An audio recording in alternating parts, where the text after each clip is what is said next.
This is Everybody Pulls the Tarp with your host, Andrew Moses. Each week, Andrew talks with Olympians, pro athletes, TV stars, Grammy winners, best-selling authors, CEOs, and other high performers to uncover their success secrets. My guest is Washington Commanders running back Austin Ekeler. Every day we write a page of our life. The best thing is you have the pen in your hand. Three-time Olympic gold medalist Tessa Virtue.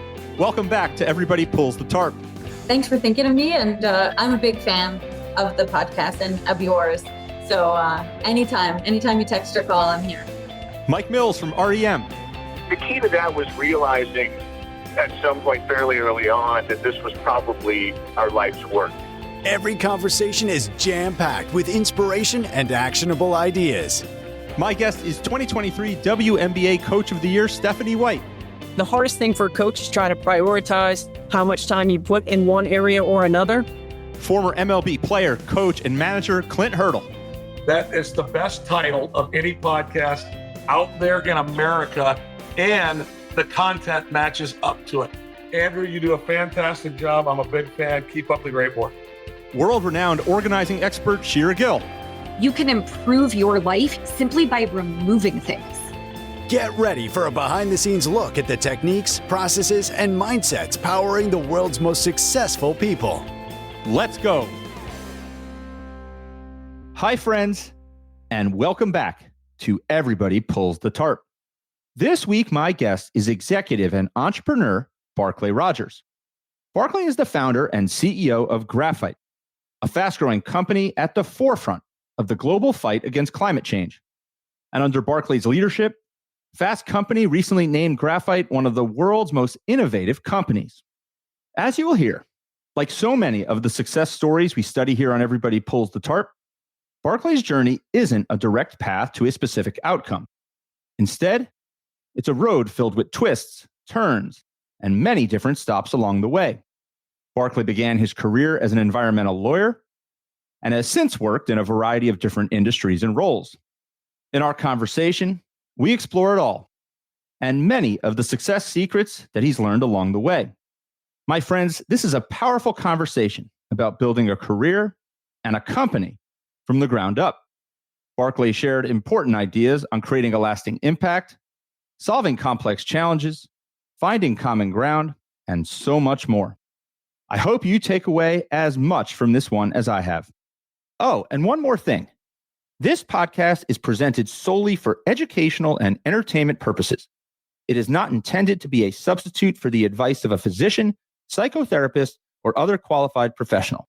So, let's pull the tarp and get straight to Barclay Rogers. Barclay, where I want to begin, I want to go way back. I am always fascinated to understand the first job that somebody held. I am curious, what was the first job that you ever held? It could be as a kid, in high school, in college. Tell me about your first job. Yeah, I love the question, Andrew. So everybody is on a journey, right, in their lifetime. And my journey began actually I was a Boy Scout when I was a young man and had a really engaged scout leader. And he took an interest in certain kids. And the way he would help those kids was he would give them jobs. So he had a house painting company. And so my very first job was basically as a general laborer in a house painting company. And in fact, I've got a little funny story because it's a story just about perseverance from day one. And so, I don't know if it was my very first day on the job, but it was certainly like early on. And I grew up in the South. I grew up in Arkansas, and the grass loves to grow right in the South. And so he dropped me off at this old abandoned lot that had grass that was almost as tall as I was at the time, with a gas can and a lawnmower. And he said, get after it. And so I spent the entire day, maybe multiple days, just hacking my way through an overgrown lawn. Wow, that is surely a memorable moment that obviously left a great impression on you. So Barclay, you started your career as an environmental lawyer. I am curious, when did going to law school start to come into focus? When did that become part of the plan? Yeah, so my father is a lawyer. He's a lawyer in a kind of a small town lawyer in Arkansas. And so I think it's fair to say that I probably wanted to be a lawyer very early on in my lifetime based on the influence of my father. My father, and to use a somewhat antiquated reference now, and Perry Mason. So I watched TV when I was a kid, and Perry Mason had an influence on me as well. So I think I wanted to be a lawyer very early on, but the environmental piece came later, right? So the environmental piece came basically when I was in college and starting to understand just a little bit about how the world works, some of the environmental sort of damage that occurred. And I wanted to see if I could do something about that. So that's why I decided to become an environmental lawyer. So then talk about law school. I'm always fascinated, especially when I get to talk to somebody that went to law school and went through that. People talk about law school. It was something that I had interest in doing at one point, but never did. And the people that I talk to that have been through law school talk about this experience where they say, not only do you learn about the law, but you learn how to learn. This is a common theme. I'm curious, what were some of your experiences, like broadly speaking, when you think about that experience in law school? Yeah, I mean, it's interesting because I studied engineering in undergrad and I sort of thought that I knew how to study and knew how to learn. And then I got to law school and I was like, oh my gosh, right? And effectively got, I think the first year in law school is really the one where, it's basically like you just get your face against the grindstone and it just grinds. And I think a big part of that is, and what I would say generally that's great about law school is it teaches you to think very analytically in a very structured way. And what I think I realized is that a lot of our thinking is a little bit kind of sloppy, if you will. It's sort of unstructured. And, when people talk about learning how to learn in law school, I think that's a lot of it. It's kind of like this recognition of like, okay, these thoughts, these arguments I have in my head maybe actually don't make that much sense. And it really strips it all down. And then you realize like, okay, and this is how I then build a cogent case, a cogent argument. And I think that's what I took away from law school is that ability to really structure my thinking. Why is it that you think that so many of us think in a sloppy way? Even if we're not let's use the term sloppy thinkers broadly in everything we do. I think that's a fair point that you make, that we're all guilty at times of sloppy thinking around an issue or a topic. What does that look like in your mind? And then why does that happen? Yeah, I don't think it's necessarily a bad thing, right? I think the world is a sloppy place, right? It's like a very disorganized, unstructured place. And I think it's very natural for us to just kind of try, our brains, our sort of thinking, is molded to functioning in any environment. And so I don't think it's a bad thing to think that. I think what the real difference is, and where I think the law school thing comes, is the court system, the legal system is not a sloppy place. It is a place to be very well organized, very structured and coherent in your thinking and your presentation. I don't think it is bad necessarily to be somewhat disorganized. In fact, I think a lot of creativity comes from somewhat disorganized thinking. But in law school, there's not a lot of room for that. What would you say, looking back now, in addition to helping you kind of organize your thinking and become more analytical as a person, as a professional, is there anything from law school that you point to and say, it was really that has really, even to this day, played such a pivotal role in my success, in my journey? What do you think from that standpoint?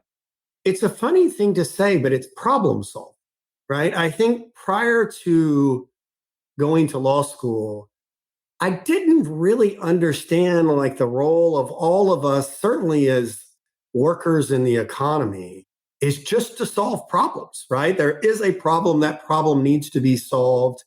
And that is the way that innovation works. That's the way that productivity works. It's we are constantly solving problems. And I think, if anything, the huge takeaway I had from law school was that it's oh my gosh, the world is full of problems. Somebody needs to solve them. Barclay, I'm curious, about 15 years or so as an environmental lawyer, and then you became kind of more commercially oriented, I would call it. A lot of business development roles, sales roles, kind of commercially oriented roles, just for lack of a better term. When did you start to be drawn to that side of things from a career perspective? Yeah, so I'll tell a broad story, and then I'll tell a very specific one that was kind of a transformative moment in my own life. But the broad story is, after a little over a decade of practicing law, what I started to realize was, and this is not a fault of lawyers or the legal system, it was just kind of a recognition of how the system functions and whether it was a good fit for me. But it was, you just went from one problem to the next. There was never like any systemic change. There was never any fundamental, like, okay, this problem is gone for good. It's kind of small problem by small problem, and you're sort of working your way through them. And that was particularly true in my case because I was a litigator. I was a courtroom lawyer. And so you're basically just going from fight to fight or argument to argument. And so what I started to think about was, I want to make a more lasting impact. I don't want to just have like this one case or this one argument or this one matter resolved. I want to make an impact that will sustain itself, will be lasting throughout time. And that's what started to shift me more toward kind of a commercial startup entrepreneurial role, is trying to have a lasting impact. On the more kind of just personal story, the story goes like this, that I was in the office. It was Sunday night, Monday morning, whatever you want to say. And it was like 2:00 in the morning. And I was in there working on a matter. And I got up to go to the bathroom or get a cup of coffee or something. And I looked down the hall and I saw another light on in the office at that ungodly hour. And I walked down there and it was one of the senior partners working at 2 or 3 o'clock in the morning on a Sunday night. And I was like, okay, this is how it ends. And I'm not sure that's how I want my career to be, right? So that's a more just kind of anecdote, but it is true. That was a pretty transformative moment itself. Barclay, the idea of making a lasting impact is certainly a common theme in conversations that I've had with other entrepreneurs. But I'm curious, did you grow up with a lot of entrepreneurs around you? Like, was starting businesses something that you had familiarity with, or was it really a new frontier when you started to get into like the entrepreneurship side?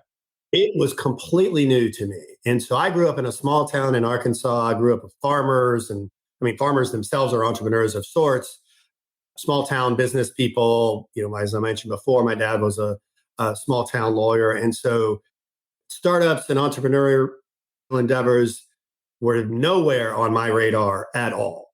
Okay. And what I started to learn was, wow, like you can create a company, you can create a product, you can make something that has never existed before, even into a market that hasn't existed before. You can go and change something with something completely new.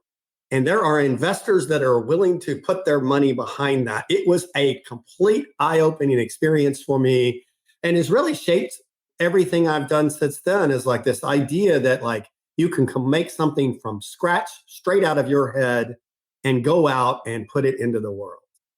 Barclay, you are the founder and CEO of Graphyte, the company. You founded the company in March of 2023. The company is at the forefront of making at-scale permanent carbon removal a reality. Under your leadership, Graphyte is delivering the highest quality, lowest cost carbon dioxide removal, which is positioning the company as a key player in the global fight against climate change. I am curious, take me back to the aha moment. When was the moment that you said, I have this idea, and then almost more importantly, I have to do something about it? Yeah, this is a little bit of a long story, Andrew. So let me try to be as succinct as I could, or I can. I've been working on environmental matters for the last 30 years.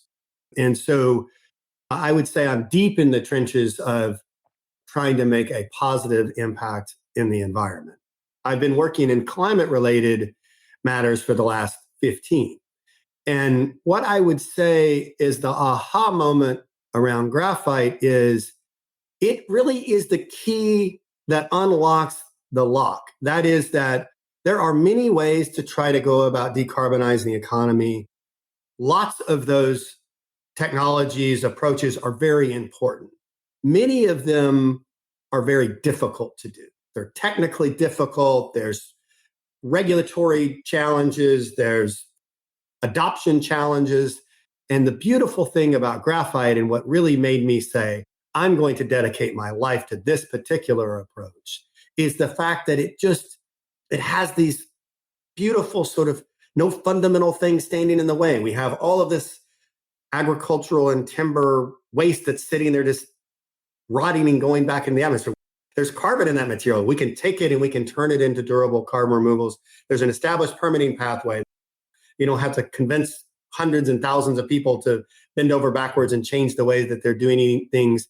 And so it's a combination of factors, but the thing that holds them all together is this is doable and it's doable today. So take me to that first step. I mean, taking an idea and turning it into a business are two distinctly different things. Talk about the business. Was there a detailed business plan? Were there conversations with potential investors early on before you even got going? Take me kind of behind the scenes of when this thing was really getting going. Yeah, so it would be a combination of those two. It's a funny thing to say, but I'm not a huge fan of like detailed business plans, right? And the reason is it's a little bit like the Mike Tyson thing is like, yeah, everybody's got a plan and then you get punched in the face. And so that's said, what I do believe is you need to have a good product, okay? Like if you've got a good product, you will figure out a way to get that product into market and find your willing customers and so on. And so I focused a lot on the product, right? And understanding, is there enough raw feedstocks to do what we want to do? Is there enough areas where we could do this, right? It's like kind of like a fundamental analysis, if you will. And then I started talking to investors. And so one of the things, it's just like customer engagement, right? You can sit there forever and think that you've got the world's greatest idea, but until you talk to somebody that might buy it, right, it's a little bit irrelevant. And so similar in startups, right? You may believe that you've got the world's greatest business, but if no one's willing to invest in it, it's going to be very hard to get it off the ground. And so I would say as a dual focus of really digging into the product, trying to understand, will this really work from a technical and kind of fundamental analysis? And two, is this something that people are willing to invest in? All right, everyone. We'll get back to the conversation momentarily. But first, I want to tell you about my free weekly email newsletter, Tarp Pullers. Each week, I share an uplifting and inspirational tarp pulling story that is sure to brighten your day. And I also highlight some of the most powerful ideas I've learned on my journey talking to 200 and counting of the world's top performers. The newsletter is short, concise, and a reader recently told me this. She said it makes her day every time it hits her inbox. Go to everybodypullsthetarp.com/newsletter to sign up today. Was there one thing that you heard in particular from people that really gave you a lot of positive energy that fueled it? And then conversely, was there something you heard from people that maybe put some doubt in the back of your mind that you had to fight through? It's both. And it always is going to be, well, hopefully it's more the positive and less of the negative, but all of them are always going to be there. Someone's lying to you if they tell you like everything's just going to be smooth sailing as soon as you get your first investment check. And so on the positive side, the thing that was very encouraging to me was really this sort of understanding and fundamental belief or core belief in the fundamentals, right? This notion of, okay, there are many ways to solve this. We need to try to pursue those. But some of the things that are really going to matter is cost, right? Can you do it in a low cost way? Energy intensity, can you do it without a lot of energy input and so on? And so getting good confirmation that other people saw the challenges and saw how this was, quote, the key that unlocked the door, was very encouraging to me. On the kind of the things that you have to fight through are the things that always you have to fight through. And that is, not everybody is going to love what you're doing, right? Like your whole job as an entrepreneur is primarily as a salesperson, right? Is like you're trying to convince people that your idea is a good one, right? And that they should think it's a good one as well. And so you can put that in business language of overcoming sales objections or what have you. But I think the core idea is understanding, particularly as an entrepreneur, that it is never going to be smooth sailing. You are always going to have to fight through the chop. But if the wind is there, you can sail the boat. Barclay, and I was just struck by the idea that I read that in 2024 alone, you had over 1.3 billion media impressions. The company was featured in places like the Wall Street Journal, Bloomberg, CBS Evening News, and many more. I am curious, as you take a megaphone and you start to get a message about this business out into the world, obviously climate change is an issue fraught with all kinds of perspectives and opinions. Are you aware of a moment where you've changed someone's opinion on this topic, or at least altered the trajectory of their opinion a bit just through the work and the message that you get out into the universe? Yeah, It's a great question. And what I would say is this is we can just put it kind of bluntly, like there's politics around this, right? There's like some people want to believe, some people don't want to believe. It goes a lot to like people's core philosophy and so forth. But very few people want to see waste, right? They just want to see something sitting around not being utilized. And so one of the things that I think has been very helpful to us, and it's just a fundamental truth, right, is we're taking, if you will, someone's trash, right, the byproducts of existing industries, core industries in the agricultural and timber sectors, and we're turning it into a product. We're turning it into carbon gold, right? Nobody fundamentally objects to that, right? Of taking something that's just discarded and making a product out of that. And so I don't shy away from the fact that we're in the climate business, right? We're trying to do something to protect the climate. But I do focus a lot on this sort of waste stream valorization, if you want to use a kind of a technical term, but just trying to pay people for their trash. It's interesting, Barclay. I mean, the idea that I come back to, like, in hearing that is this idea of like finding common ground. Like in every complex issue, there's probably a through line that almost everybody can agree with. And I think there's a lot to be said about that in terms of what you're doing. Yeah. And I think, so much of it is just the way you talk with other people, like the degree of respect you have for them. I think so much of it is kind of finger pointing and people looking down their nose at each other and so forth. And if you walk into a room and have respect for the person that you're sitting down to talk to, it 9 times out of 10, 99 times out of 100, you're going to find some common ground, right? Is people are not inherently wanting to bicker, right? People inherently want to get along. But if you come in pointing a finger, looking down your nose, then people are going to do the same to you. So it's all about just at the outset of having respect for each other and then looking for the place where you got common ground. Are there things that you kind of had to unlearn and like rewire for yourself, like during your time as a litigator, that you think maybe have helped, that things that you needed to unlearn and kind of rewire from your days as a litigator in order to be successful in this phase of your career? Because it sounds like what you're describing there is just a style of communication that would frankly just be, we'd be all well served to have more conversations in the world like the ones that you're describing, where we're listening, we're thinking with an open mind, we're not combative. Talk about that for a moment. Yeah, everything's not an argument. I think that's the biggest, every lawyer, right? That's basically what you're paid to do, right? Is you're on one side and the other side is wrong for some reason. And you're sitting there trying to prove to them why you're right and why you're wrong. And there's a role for that. Certainly in the courtroom, there's a role for that. But in the broader world, that's not always the most productive thing, right? And so, I think, it's almost trite to say it, but instead of starting out trying to figure out where the other person is wrong, is try to figure out where the other person is right and see if you can find your way to align what you're trying to do with what they're trying to do. That's where productivity and creativity occurs. Barclay, another thing that just struck me in studying graphite and your career a little bit ahead of our conversation is you had said in this 2024 year in review post that you authored on social media, you said some things that really, really caught my attention. You said, startups are grueling and rewarding at the same time. The grueling bit is obvious. Almost every day you wake up to some new challenge to overcome. Things often feel existential. The safety net is thin, but you keep pushing, doing your best to overcome the daily obstacles. The rewarding bit is less obvious. In fact, I often get to the end of an exhausting week and find myself wondering, did we really accomplish anything this week? I'm not talking about how many meetings we held or whether we got positive feedback from a potential customer. Instead, I'm talking about, did we accomplish anything that will move us forward toward our goal of being the largest supplier of durable carbon removal in the world? It's a bit like climbing a mountain. Each step may seem small, but you keep at it, and eventually you look back to see how far you've come. This idea, Barclay, of micro steps and every long journey, every transformation being just the series of micro steps, sometimes steps forward and too often sometimes steps backwards. This is a common through line through all the conversations that I've had with Olympians, professional athletes, Grammy-winning musicians, best-selling authors, CEOs, entrepreneurs like yourself.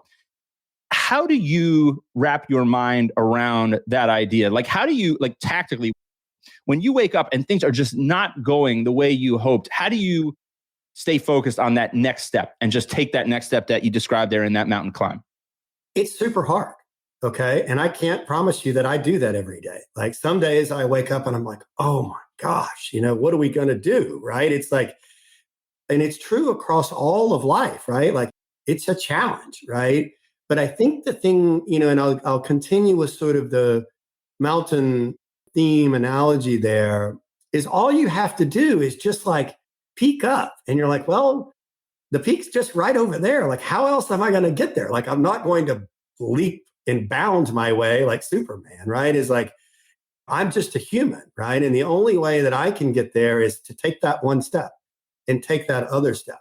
And so I think that's one way of thinking about it, is just you need to remind yourself periodically of, here is what I'm trying to do. And here is the only thing I can do. That is to take that one step. I don't have anything else in my power. I think the other thing that's very important is just periodically to look back and be like, oh my gosh, like, look how far we have come. And I think both of those are important, reminding yourself where you're trying to go and how, the only thing that you can do to get there. And secondly is look back and say, look, in fact, that's what I've been doing. I've been taking little step after little step. And guess what? I'm halfway up the mountain and let me just keep climbing. So it's a combination of those two things.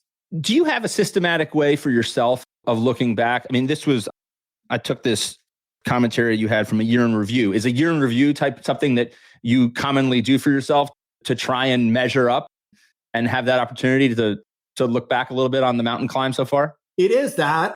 That's one way I do it. A very practical thing. Like if you were to look at my computer, right? And taped at the bottom of my computer is the 5 things that I am hoping that the company accomplishes this year, right? And every morning when I sit down to go to work, I just scan across those and I'm like, how are we doing, right? And so it's a very simple but just daily thing of like, here's where I'm trying to go. Yep, I'm making some progress toward that. Let's keep on going. What would you say has surprised you the most about your journey in entrepreneurship? I think the thing, and I think any leader of any organization will say this, is that your primary job is to make sure that your team is feeling good, knows where you're trying to go, and feels motivated to get there. You can't do it on your own. You're lying to yourself if you think you can, right? And so I think the thing that is maybe surprising and just worth everybody thinking about is it's not about you, right? It's about the team. And the way that the only part that is about you is making sure people know where they're going and have the fuel, the fire in their bellies to get there, because you're climbing the mountain together. The slowest person is the one that sets the pace of the climb. Barclay, as we get ready to wrap up our conversation, I am learning so much from you there. I mean, there are so many ideas that I know I'm going to learn from, and I know listeners will as well. I am curious, if someone's out there thinking to themselves, Barclay sounds really passionate about the work that he does, what would you say to somebody who still doesn't believe that they have found their passion to chase? Yeah, it's a great question. And I think what I would say is keep looking, right? Like it is such a rewarding thing in life. If you find something you're like, I don't know, I don't care what everybody else thinks. This is the thing that I care about. This is the thing that's going to motivate me. This is what I'm going to wake up every morning and say, like, let's get after it, right? I believe honestly that everybody has that thing, right? It will be different for each of us, but keep looking for it, right? Because once you look for it, yeah, it's hard work. It's a grind. It's grueling, but it's a rewarding sort of grind and gruel. And all of a sudden, like, the burden's kind of lifted because you're inspired by what you're doing. So keep looking for it because it's out there for you. The grinding and the grueling, you put so much work into what you do. I mean, you clearly have extraordinary work ethic. I'm always curious to ask people, where do you think that comes from? I don't know is the short answer. I think some of it is innate. I think just some people have a distribution like all kinds of skills, right? I'm not the world's fastest runner, right? But I'll run for a long time. And so I think some of it is just kind of innate. And then I think it's also the people you surround yourself with, right? When you see, your friends, even your family, right? When you're surrounded by people that are determined, that are hardworking, that becomes self-reinforcing. And so if you feel like your social circle is full of slackers and you want to be more determined, well, start looking around for some other people too. So, because I do think that really matters. I said earlier, Andrew, I was very new to entrepreneurism, now having a lot of startup founder friends and so forth. And it's contagious and it starts to rub off. You see other people, you see how they're doing, and it starts to influence how you act. How have you gone about that? I'm curious, like building a trusted network around you of people that you feel like you can trust and that you can tap into. Yeah. So in my world, and everybody's journey will be different, but I didn't come out of business school and start a company. Okay. I was a lawyer. I sort of understood how to practice law.